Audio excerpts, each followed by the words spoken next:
There's a debate on whether businesses should focus on their people or their profit, but it's not a debate for me. I hope by the end of this video, you're gonna receive enough info that it's not a debate for you either. I'm John Briggs, author of the 3.3 rule and the 3.3 system. And as part of the system, I address this debate directly. It's what I call the Forbes Ramsey spectrum.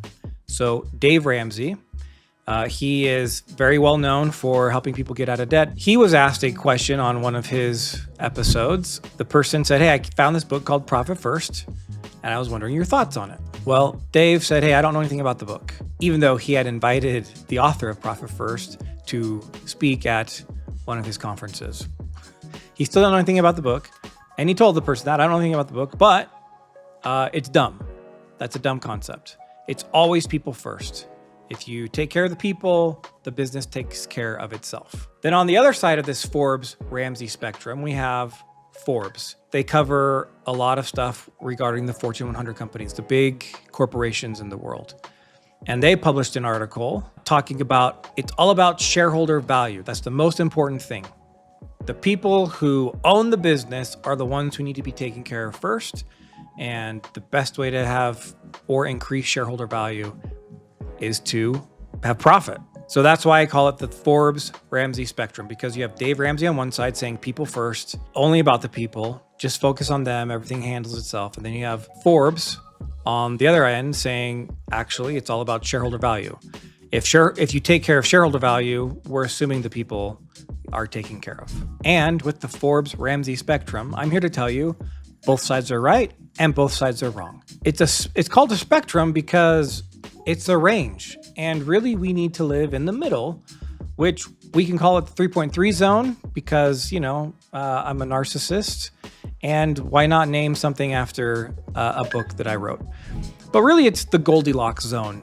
I'm sure you're familiar with this: too hot, too cold, right in the middle, right? People first, profit first, or profit only, both are pretty extreme. Right in the middle though, we realize the benefits of either side of the argument. So people first, no, because here's why. If you put people first, guess what?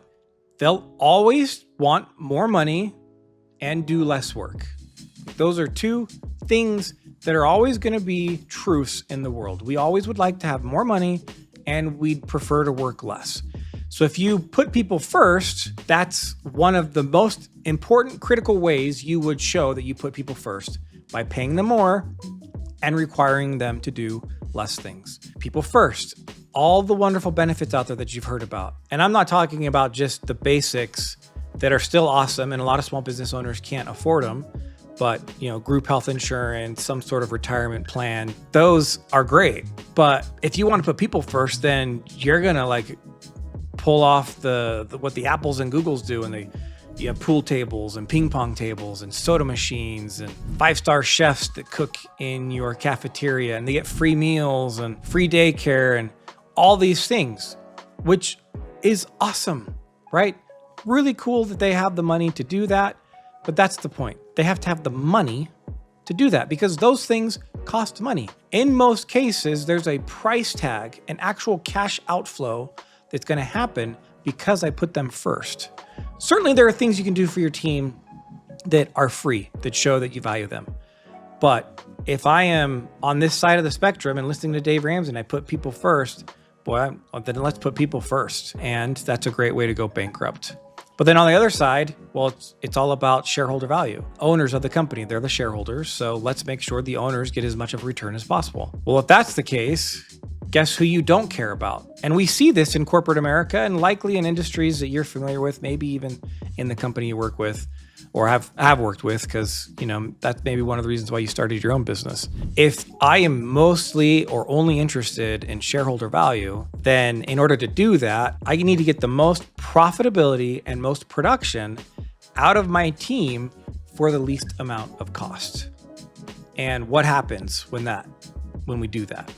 People are working 70 to 80 hours a week.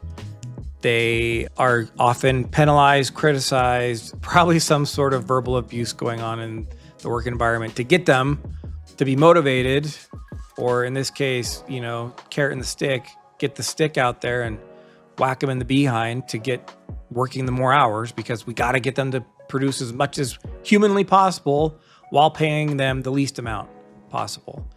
Well, that's not a great environment. You're going to have massive turnover in that scenario. Whatever you're rewarding, they're going to do just that.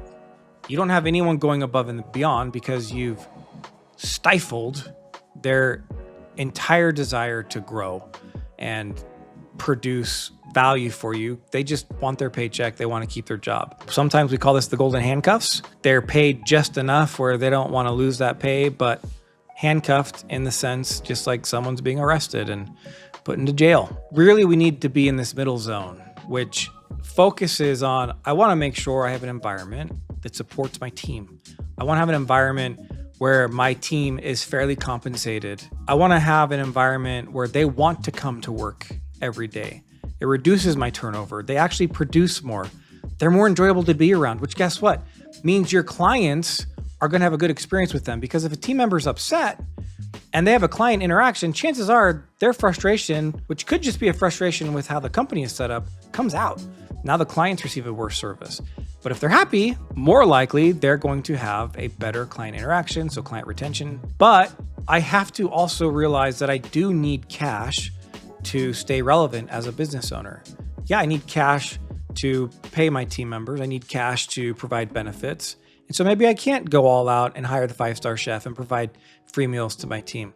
Maybe I can't afford to cover 100% of their daycare. But if I don't have that cash, it doesn't mean I don't care about them. It just means that I need to have enough money to stay open. You'll go bankrupt just worrying about paying your people and letting the business take care of itself.